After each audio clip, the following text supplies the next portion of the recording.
मेहुल को राज का फोन आता है कि उसके आईडीएमबी बैंक अकाउंट के साथ छेड़छाड़ हुई है। राज बताता है कि उसने करीब 2:10 पे आईडीएमबी के एटीएम से 5,000 रुपए निकाले थे, लेकिन उसे मैसेज सुबह आया और जब उसने अकाउंट चेक किया तो उसमें से 10,000 रुपए कम थे। किसी और ने भी उसके अकाउंट से 5,000 रुपए निकाले हैं। दूसरे दिन मेहुल को समीर का फोन आता है कि उसके आईडीएमबी अकाउंट से भी डबल पैसे डिडक्ट हो गए हैं। उसने रात को करीब 2:15 पे पैसे निकाले थे, लेकिन उसे भी मैसेज सुबह आया और अकाउंट चेक किया तो किसी और ने भी उसके अकाउंट से पैसे निकाले थे।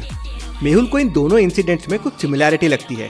लॉजिकल आर्मी, क्या आप सोच सकते हैं क्या क्या similarities?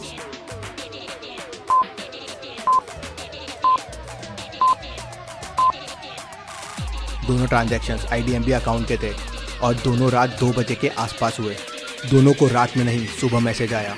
Interesting, very very interesting.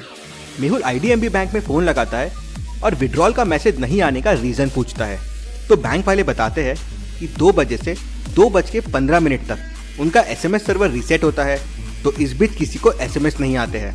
Mehul को इससे एक बहुत बड़ा क्लू मिलता है। क्या आप सोच सकते हैं लॉजिकल आर्मी क्या क्लू?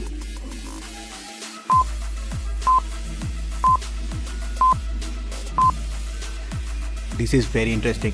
मतलब चोर को पता है कि इन 15 मिनट में एसएमएस नहीं आते हैं, इसलिए वो बाद में जाके पैसे निकालता है, जिससे एक बार ही एसएमएस आए और लोगों को समझ नहीं आए। लेकिन ये चोर को कैसे पता है और चोर को एटीएम की डिटेल्स कैसे मिल रही है? ऐसे ही चोरी के 2-3 और कंप्लेंट्स आते हैं, तो मेहुल बैंक से एटीएम के बाहर के फुटेजेस मंगवाता है। फुटेज 1, राज पैसे निकाल रहा है। फुटेज 2, समीर पैसे निकाल रहा है। फुटेज 3, सिमरन पैसे निकाल रही है। क्या आपको इन तीनों फुटेजेस में कुछ सिमिलैरिटीज मिल रही है? सोचिए लॉजिकल आर्मी।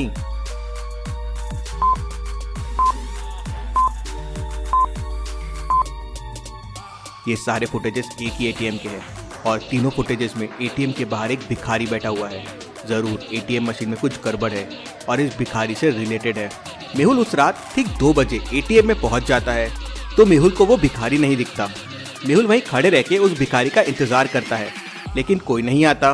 मेहुल एटीएम के अंदर जाके मशीन चेक करता है, तो मशीन भी एकदम नॉर्मल रहती है। इंटरेस्टिंग, मतलब क्या चोर समझ गया था मैं यहाँ आने वाला हूँ। मेहुल को कोई सबूत नहीं मिलता और वो अपने घर चला आता है।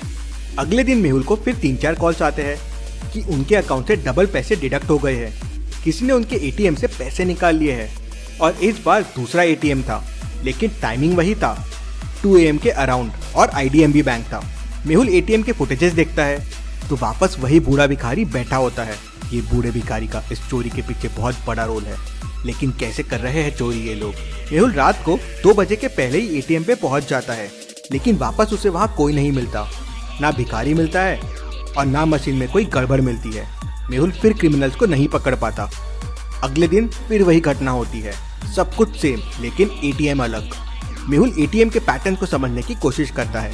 पहले दिन 101 आईडीएमबी बैंक, दूसरे दिन 202 और तीसरे दिन 303। मेहुल समझ जाता है कि अगले दिन चोरी कौन से एटीएम में होने वाली है। क्या आप इसका जवाब दे सकते हैं logical army?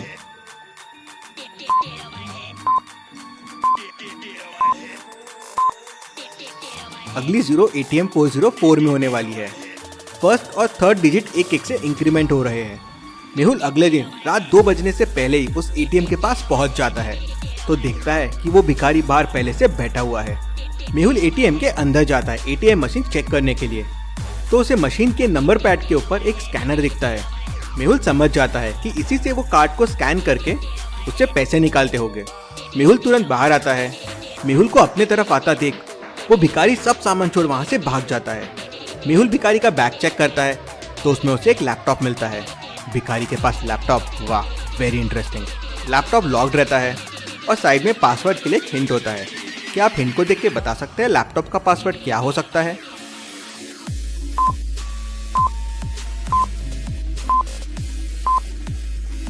One plus two होता है 3 और 3 का डबल होता है 6। वैसे ही 3+1 है 4 और 4 का डबल है 8। मतलब नंबर्स का जो एडिशन आएगा उसका डबल आंसर है। तो कोड के लिए 4+3 हो जाएगा 7 और 7 का डबल हो जाएगा 14। मेहुल कोड 14 प्रेस करता है तो लैपटॉप खुल जाता है। मेहुल लैपटॉप को देख के दंग रह जाता है। लैपटॉप के जरिए उन अंदर वाले सेंसर्स को कंट्रोल किया जा रहा था। जब भी यूजर एटीएम में कार्ड डालता था वो सेंसर्स कार्ड को रीड करके डिटेल्स यहाँ भेज दिया करते थे। और उनको कॉपी करके नकली एटीएम बनाया जाता था जिसके जरिए पैसे निकाले जाते थे। मुझे उस हैकर मतलब उस गरीब आदमी को ढूंढना होगा। मेहुल उस भिखारी को ढूंढना शुरू कर देता है। सुबह होने लगती है। तभी मेहुल को फुटपाथ पे 3 लोग बैठे हुए दिखते हैं। मेहुल उन्हें ध्यान से देखता है और समझ जाता है कि उनमें से एक वही भिखारी है और यहाँ छुपने की कोशिश कर रहा है। लॉजिकल आर्मी, क्या आप बता सकते हैं तीनों में कौन भिखारी है, ए, बी या सी? सोचिए और आपका आंसर कमेंट कीजिए।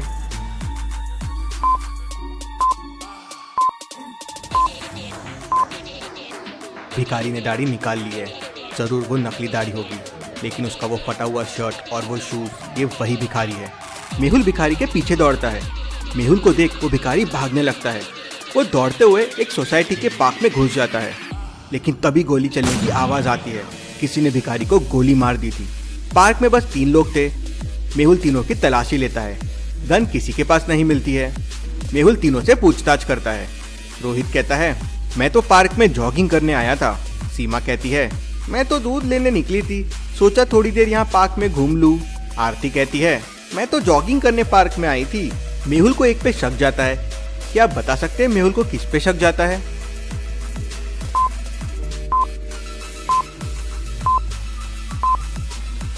कोई इतनी सुबह अगर जॉगिंग करने आएगा तो वो जीन्स और स्लीपर्स में कभी नहीं आएगा। और स्लीपर्स में ये मिट्टी कैसी? यहाँ तो आसपास कोई मिट्टी नहीं है। मेहुल रोहित से और पूछताछ करता है तो रोहित बताता है कि उसने गन गार्डन में ही छुपा दी है और उसी ने भिखारी को मारा है। लॉजिकल आर्मी, क्या आप इस सीन को देख के बता सकते हैं गन इस पार्क में कहाँ छुपी हुई है? अच्छे से सोचिए।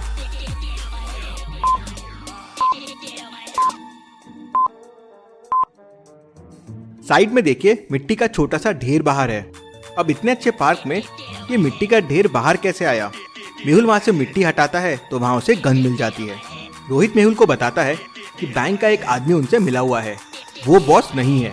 उन्हें बैंक वाले बंदे से पूरी इन्फो मिलती है कि सर्वर का डाउन टाइम कब है।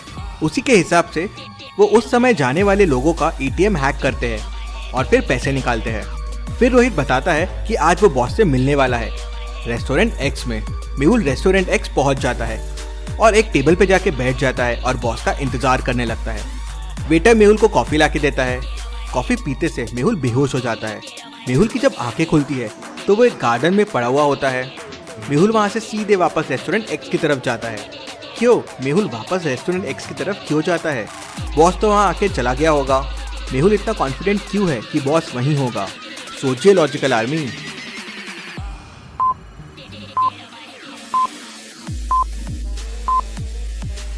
मैंने कॉफी ऑर्डर नहीं की थी, फिर भी वेटर ने मुझे कॉफी लाके दी और कॉफी पीने से मैं बेहोश हुआ।